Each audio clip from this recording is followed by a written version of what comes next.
Hola, ¿qué tal? Vamos a resolver ahora un problema de termodinámica para química general, que es la parte de espontaneidad.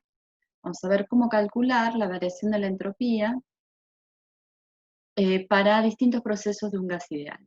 Les muestro el ejemplo en el que estoy pensando, es este, que dice, calcule la variación de entropía del sistema cuando 0,23 moles de gas ideal monoatómico inicialmente a 100 grados y 5,2 atmósferas, son sometidos a los siguientes procesos. Entonces, este va a ser el punto de partida, el punto 1, ¿sí? El estado inicial, la situación inicial, y a partir de este estado inicial voy a ver qué pasa cuando hago la transformación o el proceso A, o el B, o el C, pero siempre este va a ser mi estado inicial. En el inciso A dice que voy a pensar en una expansión isotérmica reversible hasta alcanzar una presión de 1,5 atmósferas. Entonces, esa es la primera parte que vamos a resolver. Déjenme que vamos a trabajar un poquito en la pizarra. Y entonces, lo primero que tendríamos que ver es justamente de aclarar esa situación inicial en la que estamos trabajando. A ver. Vamos a tener un gas ideal. Lo magnífico de tener un gas ideal es que siempre puedo usar P por B igual a NRT. Entonces, siempre me va a servir esa ecuación. Si me hiciera falta algún dato que no está en el enunciado, con los otros que sí están normalmente en los enunciados los puedo calcular. O sea, no importa que no me dé una presión, o no me dé una temperatura, o no me dé un volumen, porque lo puedo calcular sabiendo que es un gas ideal. La situación inicial para todos los casos, ¿sí? La voy a considerar como el estado 1 y va a ser que N es igual a 0,25 moles. La temperatura 1 es 100 grados centígrados y como siempre estoy trabajando en termodinámica, automáticamente lo paso a Kelvin, 373 Kelvin. La presión inicial va a ser 5,2 atmósferas. Y si ustedes se fijan, en este caso, tengo N, tengo T, tengo P y no tengo el volumen, pero no sería mucho problema porque yo podría calcular el volumen con N, R, T1 dividido P1, y si ustedes hacen eso, encuentran que el volumen es 1,470. ¿Sí? Entonces tengo completos todos los datos para el estado inicial, que va a ser válido para todos los procesos que me planteo. Vamos a volver entonces a ver los datos que me piden el inciso A, es una expansión isotérmica, y entonces para el inciso A, voy a tener un estado 2 o un estado final, que le voy a poner su índice 2, donde N es el mismo valor, ¿sí? No cambia la cantidad de moles con los que estoy trabajando. Me dice que el proceso es isotérmico, eso quiere decir que la temperatura 2 va a ser igual a la temperatura 1, que es 373 Kelvin, ¿sí? Y me dice que la presión 2, la presión final a la que llego, es 1,5 atmósferas, ¿sí? Otra vez tengo temperatura, presión y el número de moles, me estaría faltando el volumen, y una vez más, si hiciera falta el volumen, lo puedo calcular a partir de los otros valores que conozco para ese estado. Si hacen ese cálculo, llegan a que el volumen es igual a 5,098 litros. Me quedó ahí en la etiquetita. Bien. ¿Qué vamos a hacer? Vamos a usar la expresión general que vieron en las clases teóricas para calcular la entropía y la variación de la entropía para pasar del estado 1 al estado 2, y para marcar por qué proceso estoy trabajando le voy a poner el subíndice A, ¿sí? Para diferenciarlo después de los otros incisos con el que vamos a hacer el cambio. La forma general que vamos a usar para la entropía va a ser un término que tiene en cuenta el logaritmo de las dos temperaturas, la inicial y la final, y un segundo término que tiene en cuenta el cambio de volumen.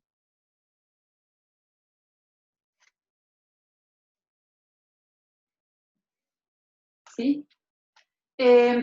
Lo primero que podemos ver es que si nuestro proceso es isotérmico, T1 y T2 son iguales, entonces este término va a ser igual a 0.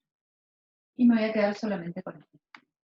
Y lo segundo que puedo ver es que si yo tengo un gas ideal y la temperatura es la misma, hacer B2 dividido B1, ¿sí? Se convierte, o se puede escribir, como P1 dividido P2. O sea, yo podría, si quisiera, no calcular los volúmenes y usar, en lugar de B2 sobre B1, P1 sobre B2. ¿Sí? Que varía lo mismo. Entonces, tengo dos opciones. O uso las presiones, que son los datos que me da el problema, o calculo para cada caso el volumen que corresponde y reemplazo esos datos ahí. Una vez que reemplazo esos datos, que tienen que tener cuidado de que estén en las mismas unidades los dos volúmenes o las dos presiones con las que estén trabajando, porque el argumento del logaritmo tiene que ser un número adimensional, ¿sí? Entonces, guarda, en este caso no hay problema, las presiones, por ejemplo, me las dieron las dos en atmósferas, pero si tuviera una en torr y otros en atmósferas, tengo que pasar las dos presiones a la misma unidad para que se cancelen cuando hago este cociente y el logaritmo me quede correspondiente o para calcular para un número adimensional.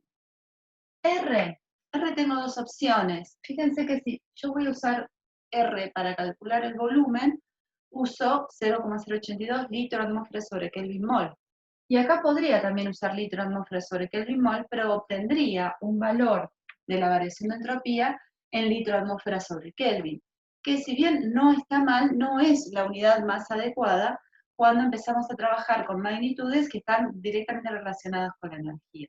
Entonces lo que me va a convenir para este caso es en el valor de R usar 8,31 joules sobre Kelvin mol, que es el valor que me va a llevar a encontrar un valor de delta S en joules sobre Kelvin, porque fíjense ustedes que N, estado en moles, va a cancelar la unidad moles y me va a quedar en joules sobre Kelvin, que es la unidad más frecuente para cuando hablamos de cambios mentales. Entonces, tienen que agarrar otro fidrón, porque ya fue.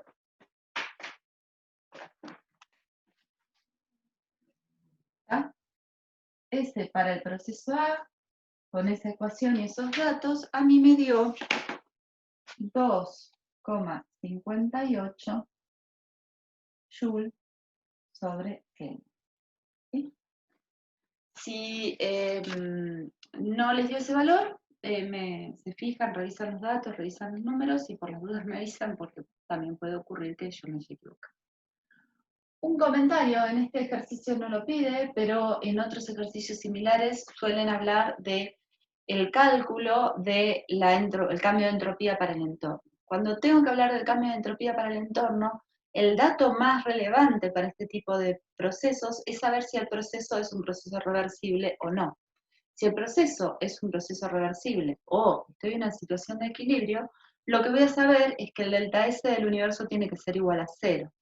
Si el delta S del universo es igual a 0 y corresponde a la suma del delta S del sistema más el delta S del entorno, evidentemente esas dos magnitudes tienen que ser iguales numéricamente, pero con signos opuestos. O sea que si yo en este caso quisiera para el proceso planteado en el inciso A, que es una expansión isotérmica reversible, ¿sí? Al ser un proceso reversible, el delta S del universo tiene que ser igual a 0, y eso es igual al delta S del sistema más el delta S del entorno. ¿Sí? Este que calculé yo acá es del sistema, ¿de acuerdo?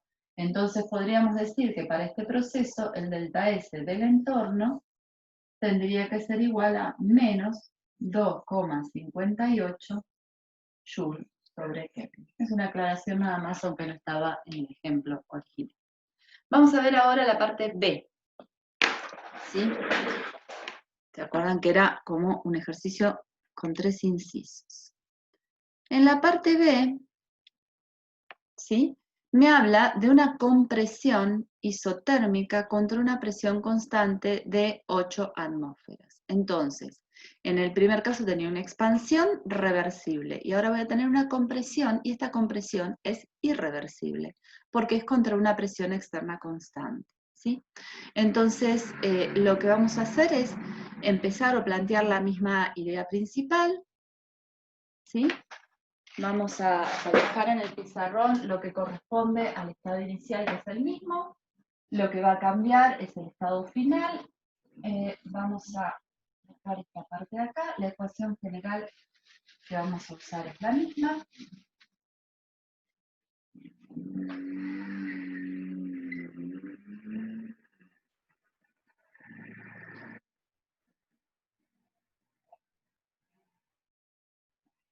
Me parece que era más fácil borrar directamente, pero bueno, estoy bien. Ahí está. Y en este segundo proceso sabemos que es isotérmico el proceso, o sea que la temperatura se va a seguir manteniendo igual, pero la diferencia es que la presión final, en este caso, va a ser 8,0 atmósferas, y entonces voy a tener un volumen 2 que va a ser diferente, que también lo podría calcular con esto que está acá. Habíamos dicho que este cociente yo lo puedo calcular con el cociente de las presiones, ¿sí? Entonces, lo que tengo que hacer es usar, en este caso, la expresión completa, tiene los dos términos. Una vez más, si la temperatura T1 y T2 son iguales, este término se hace igual a 0, ¿sí? Y reemplacé el cociente de volúmenes por el cociente de presiones para que tenga que calcular el volumen, que sería un numerito más. Entonces voy a tener que resolver solamente esta parte, ¿y qué va a ser? El número de moles es 0,25 moles, R lo voy a poner en Joule sobre Kelvin mol, 8,31, por el logaritmo del cociente de las presiones en atmósferas. Estamos en los dos valores en atmósferas, 5,2 atmósferas y 8 atmósferas. Si hacemos ese cálculo, llegamos a que,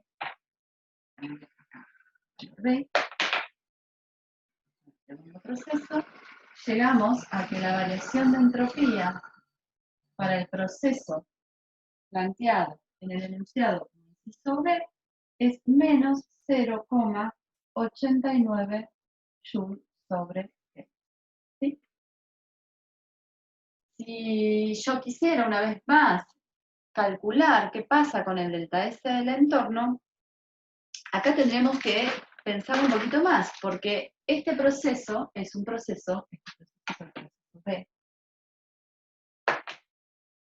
¿sí? Es un proceso irreversible.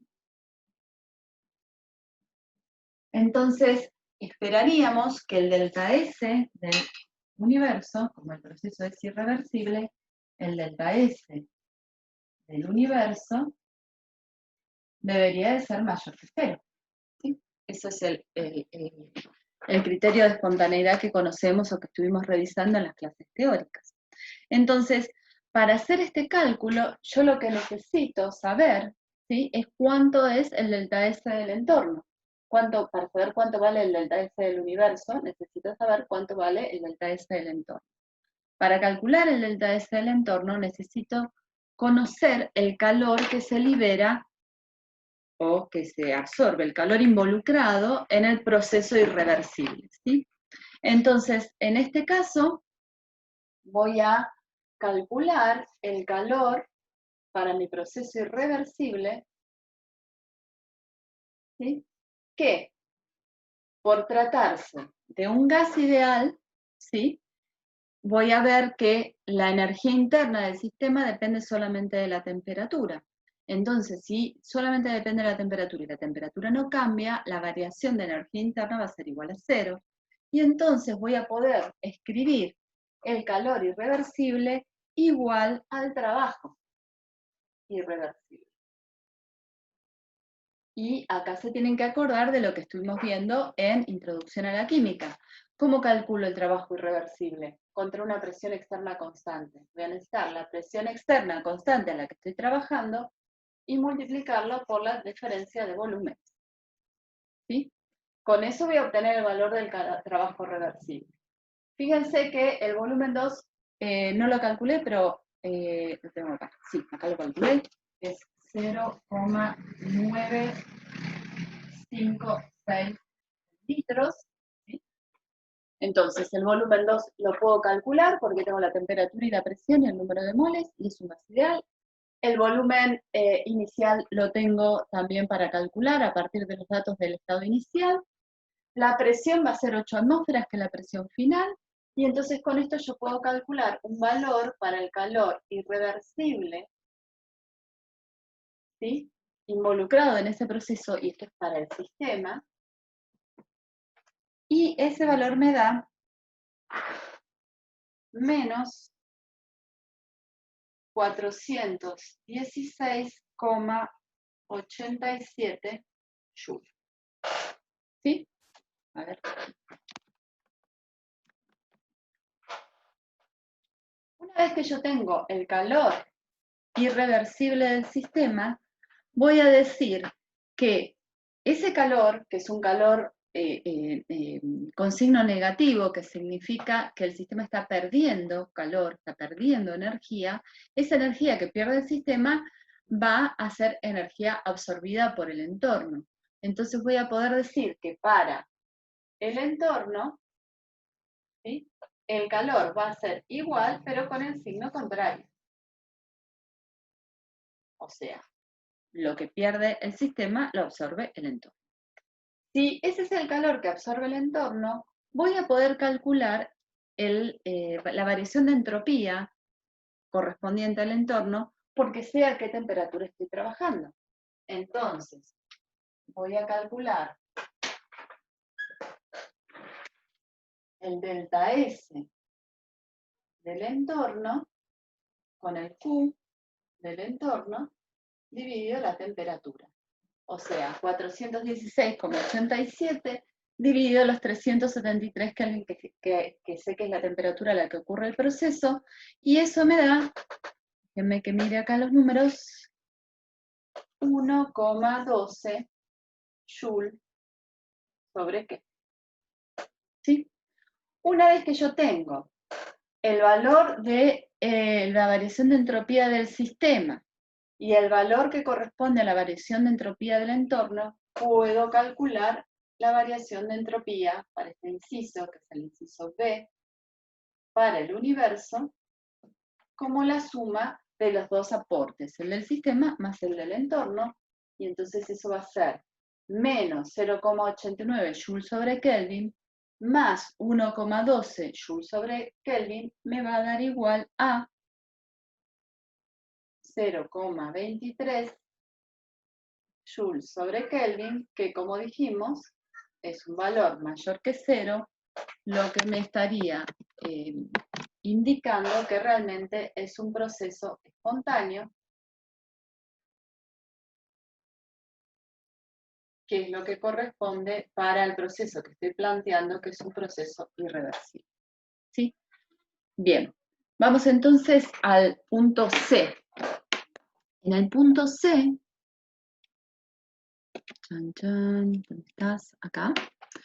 El punto C me plantea algo diferente. Fíjense que el A y el B siempre hablamos de procesos isotérmicos, una expansión, una compresión, en un caso es reversible, es irreversible, puede haber varias combinaciones, pero el caso C, la particularidad que tiene es que la temperatura cambia, o sea, ya no puedo pensar que la temperatura se mantiene durante el proceso, y eso significa que también no puedo seguir diciendo que la variación de energía libre es igual a 0, como hice en el caso anterior.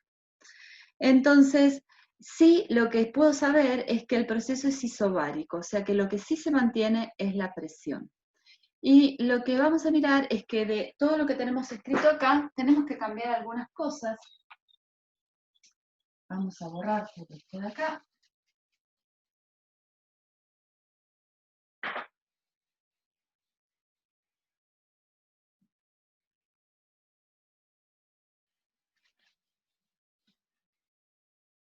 Vamos a ver el inciso C. Ya no tenemos un proceso isotérmico, la cantidad de moles que trabajamos es la misma, La presión, en este caso la presión final no la sabemos, y el volumen lo vamos a calcular ahí. Bien. Esto. Bien. Estamos en el inciso C, por eso el valor de variación de entropía que vamos a calcular es para el inciso C.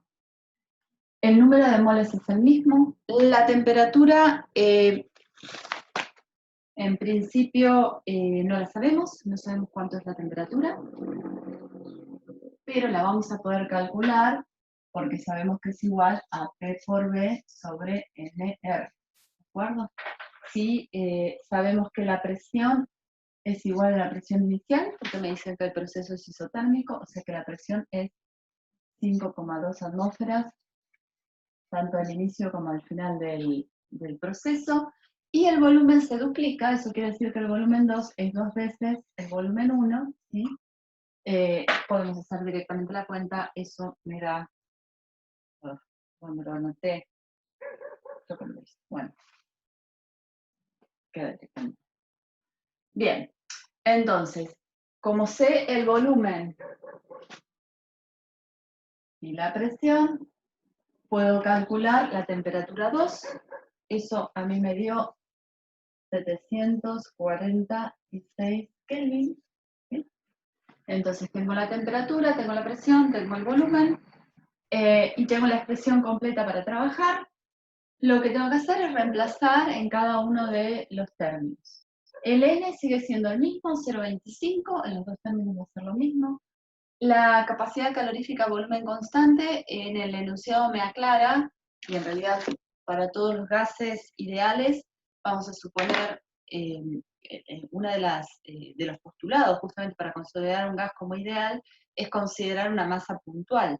Y entonces si es puntual estoy dejando de lado la posibilidad de una identidad propia como molécula, y por lo tanto se puede considerar como monoatómico, y por lo tanto sabemos cuáles son los valores que corresponden tanto para el CP como el CB, que son de los procesos para gases monoatómicos.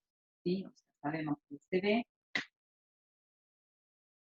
es igual a 3 medios de R, y que el CP es igual a 5 medios de R. ¿Sí? Conviene usar el valor de R en Joule sobre Kelvin mol, que es lo mismo que les estaba comentando recién para los otros índices. La temperatura 2 la sé, la temperatura 1 la sé, N otra vez es 0,25, R 831 Joule sobre Kelvin mol, y los volúmenes son 2 veces el volumen 1 dividido el volumen 1, o sea que va a ser el logaritmo de 2 lo que voy a tener ahí. Pero si ustedes si ustedes reemplazan todos los valores en la ecuación, llegan a un valor para la variación de entropía en este proceso, el proceso C, que es igual a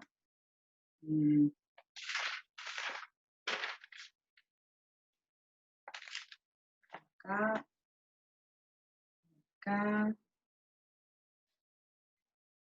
3,59,8 Joule sobre.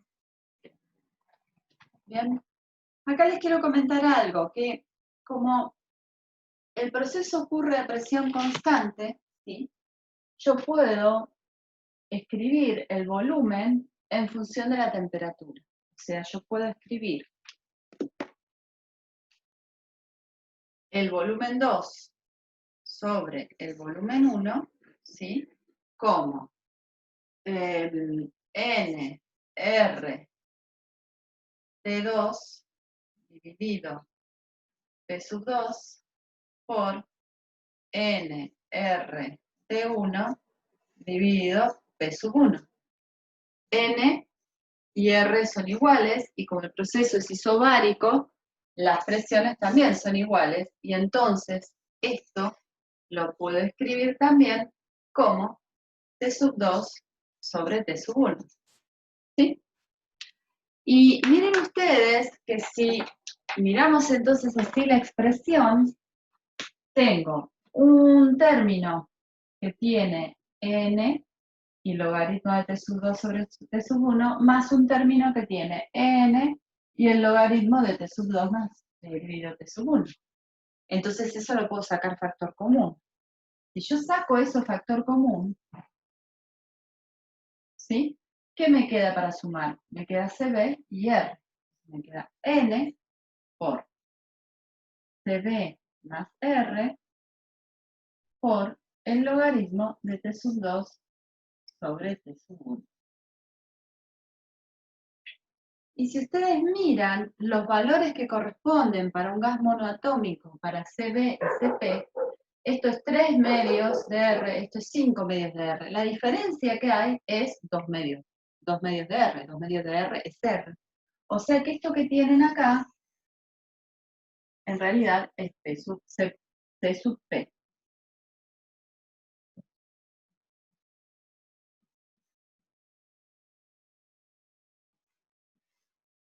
Y por lo tanto, podemos usar esta expresión que usamos recién y llegar al valor, o podemos hacer este reemplazo que es válido porque nosotros justo estamos a presión constante, entonces podemos hacer el cálculo de la variación de entropía para el proceso a presión constante tomando directamente el valor de NSP logaritmo de T2 sobre T1. Bien. Yo les recomiendo que revisen un par de veces la parte de las ecuaciones y les quería mostrar que me parece que está bueno para fijar un poco las ideas, es pensar en los procesos que pueden ocurrir para un gas ideal. Acá estoy a una temperatura T1 y acá tendría un isoterma a la temperatura T1 y una isoterma a la temperatura T2. Piensa en 3 valores y piensa en procesos que cada uno de ellos está planteado manteniendo uno de los parámetros constantes. O sea, en este caso estoy trabajando a la temperatura constante cuando voy de B a C. Si voy de A a C, estoy trabajando a presión constante. Y entonces la expresión que voy a poder usar es esta que llegamos recién, que dedujimos recién, que es para ir de A a C, es NSP logaritmo del cociente de las temperaturas. Y para temperatura constante, llegamos a que lo que necesitamos es NR, el logaritmo del cociente de los volúmenes. Y si voy del estado A al estado B, ¿sí? Donde lo que se mantiene constante es el volumen, lo que voy a tener es el término que corresponde a la diferencia de temperaturas, o sea, NSB logaritmo de T2 sobre T1. Una manera por ahí de chequear esto es decir, bueno, si yo voy desde el punto A, desde el estado A al estado C, directamente con un proceso a presión constante, o si voy de A a B y de B a C, como S es una función de estado, el delta S tiene que ser el mismo. O sea, que si yo considero este proceso, tiene que ser igual a la suma de estos dos procesos, que es lo que nosotros escribimos normalmente como la expresión general para calcular la variación de entropía para un gas ideal. Pero bueno, como pueden ver, las dos formas son análogas. Y les agregué en esta diapositiva los valores de las capacidades caloríficas a volumen y presión constante para gases monoatómicos, porque me parece que es un valor que conviene que tengan presente. Bueno, espero que les haya servido la explicación. Como siempre, cualquier duda se ponen en contacto con los docentes por el foro o por el medio que cada docente disponga. Y nos vemos en un próximo video. Hasta luego.